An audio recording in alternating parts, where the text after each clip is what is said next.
Hello one, hello all. It is Colby, the DGI Crab, talking about dividend growth around here, folks.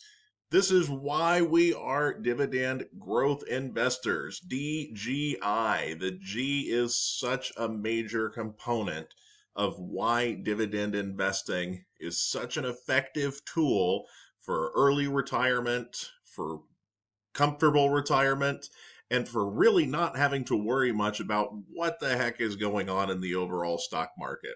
You know that we've had a very turbulent month or so here. The Trump tariffs have the stock market jumping around all over the place.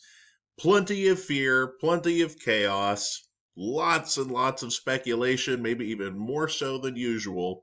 But we don't have to worry about any of that, y'all, because we're investing for stable, growing income by focusing on blue chip stocks and ETFs and keeping our age and our time horizon in focus.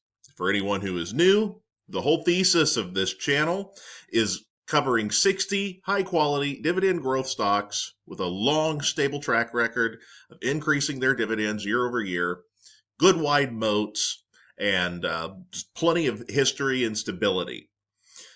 Got 4 separate tiers.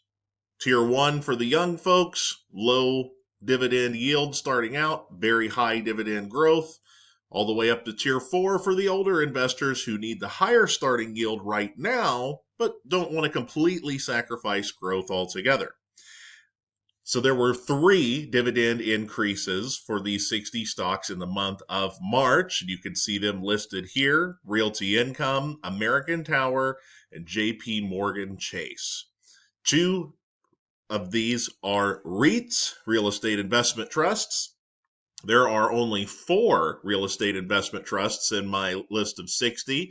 So half of my real estate stocks increased their dividends for the month of March. So let's take a look and see what we've got for the month of March. Usually I would have done this a little bit earlier. Got a little sidetracked on this one, but hey, better late than never. So for the Tier 1 investors, age 18 to 30, we didn't have one in March. None of those 3 are in that Tier 1 category. All 3 of these stocks are excellent stocks, but if you're 30 years old or younger, none of these 3 really have a track record of offering you the type of higher dividend growth that you're going to want when you're first starting out.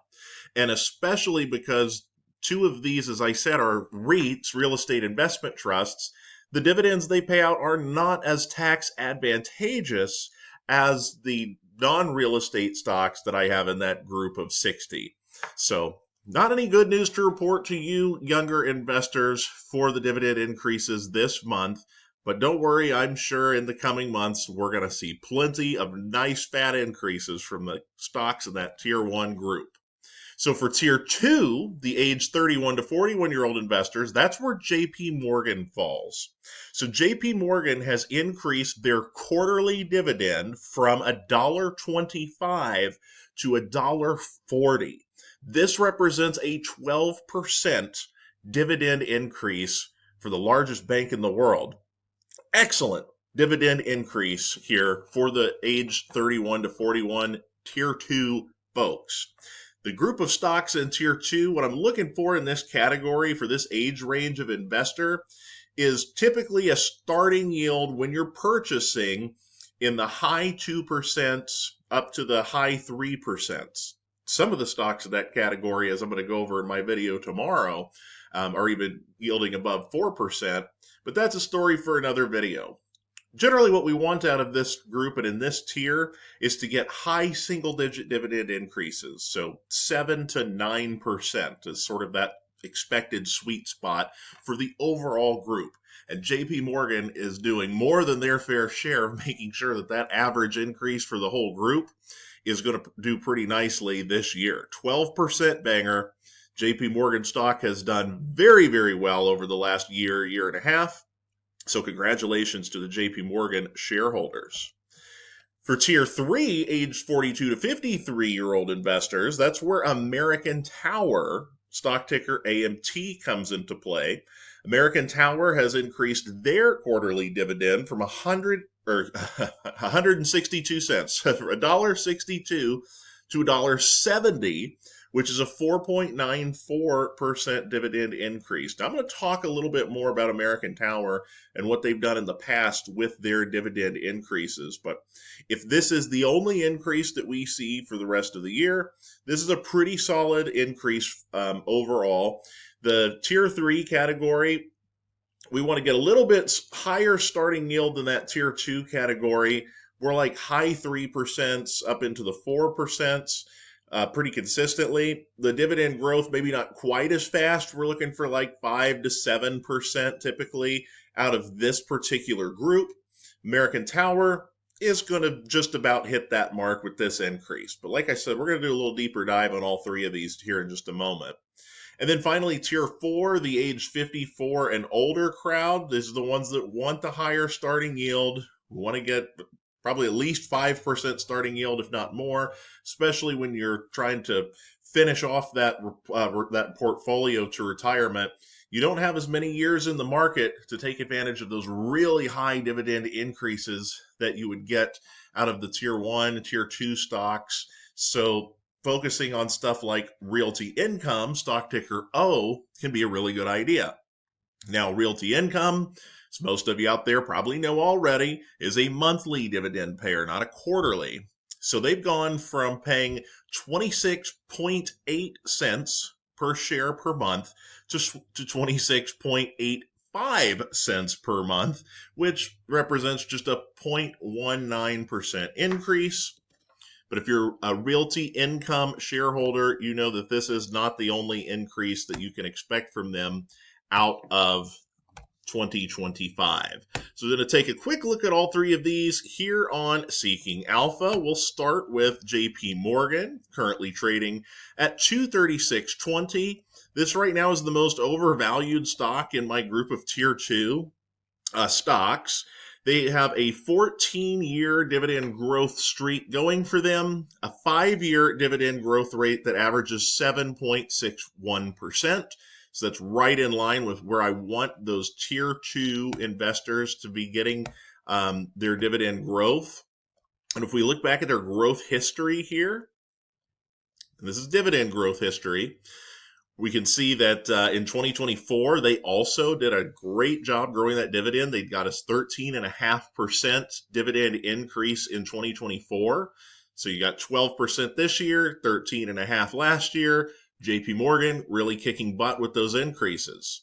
2023 was a lot slower, just a 1.25% interest or increase in 23, 8% in 22. 2.78 in 21, and then 9% in 2020. And you can see they're not remarkably consistent. You get some banger double-digit increases, and then here and there you might get some slower increases like we saw in 21 or 23.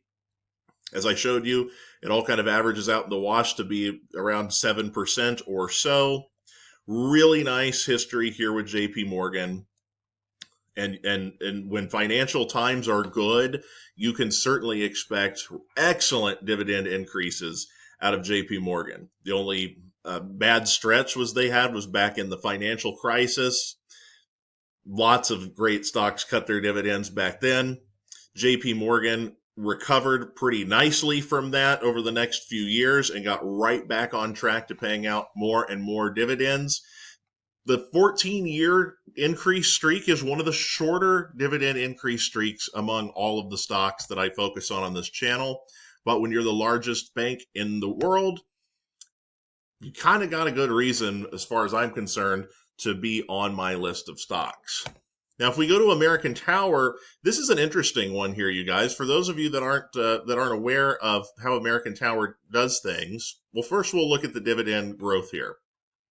So since they started paying a dividend back in 2012, so this is a newer dividend paying company, they've never cut their dividend. And then you can see here, they have done really strong annual dividend increases, double digits, year over year over year.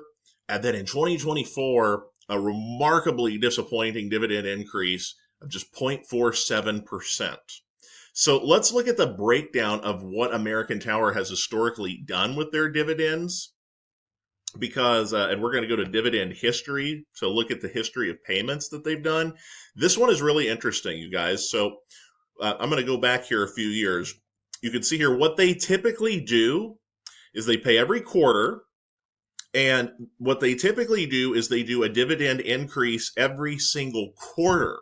So the individual increases just on their own are low single digit, but then cumulatively over the year, as you saw in that previous section, they represent double digit dividend increases. So you can see here they go from 75 to 77 to 79 to 84, just quarter after quarter after quarter after quarter.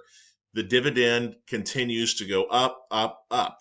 Most stocks will pay out generally 4 quarters worth of a dividend, and then they'll do an increase, and then they'll be at that price for the next 4 quarters, and they'll do another increase again, assuming they're a good solid player where everything's going generally well. But then we get up in here to 2023 going into 2024. Remember, 2024 was our bad year of increase. 23, they go from 156, 157, 164, 170, and then they cut the dividend, pulled it back to 162, which was where it was at in the third quarter of 23. And then they stayed at 162 all 4 quarters of 2024. Now, this certainly is a dividend cut in the short term, which you can clearly see here. Well, it's a dividend cut. They broke their streak, right? Well, not quite, because they still paid out, even with these 4 162s, that was just slightly higher than what they had paid out for the year of 2023. So they maintained their dividend increase streak annually with that. And then here we are, first quarter of 2025. This is what I was really hoping to see out of American Tower. Wasn't sure if it was going to happen this early or not, but they bumped that quarterly dividend back up to $1.70, which was where they had gotten it to in the fourth quarter of 23 before pulling back in 24. Now, I don't know if they'll continue to do quarterly dividend increases moving forward or not. I have no earthly clue. Anybody that says that they know for sure, I think is just speculating. But if we let's just pretend for a moment here that the market continues to look really bad for the rest of the year, and it's another hard year for American Tower, and in Q2 they pull this back to $1.62 again. Well, if they kept it at $1.62 for the remaining 3 quarters this year, it's still a dividend increase for 2025 because of this 1 quarter of $1.70. So we'll just have to wait and see how it goes. But this is one that I'm always very interested to see what their dividend is going to be every quarter because of that history of quarterly dividend increases. And then speaking of quarterly dividend increases, if we switch over here to Realty Income, even though they are a monthly payer, they typically have done a dividend increase every quarter.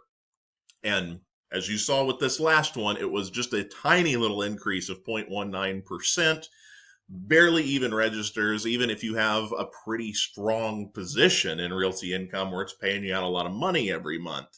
But you can see here, just like in 2024, they were 25.65 cents. And then they did a little tiny increase, just the same amount as they've done in this one so far, just a 20th of a penny, go to 25.7. A couple of months of that. Then they do a better increase. They go from 25.7 to 26.25. And then another one up to 26.3. 3 months of that, they go to 26.35. 3 months of that. And then in January, and I talked about this one earlier this year, they did that. Another tiny increase, 26.35. Then they go up to 26.8, now 26.85. So little small increases, but those do tend to add up over the long term, which is what we want. Dividend growth over the years. You can see, generally speaking, low to mid single digits for realty income. And that, so that's it, you guys. Keep investing.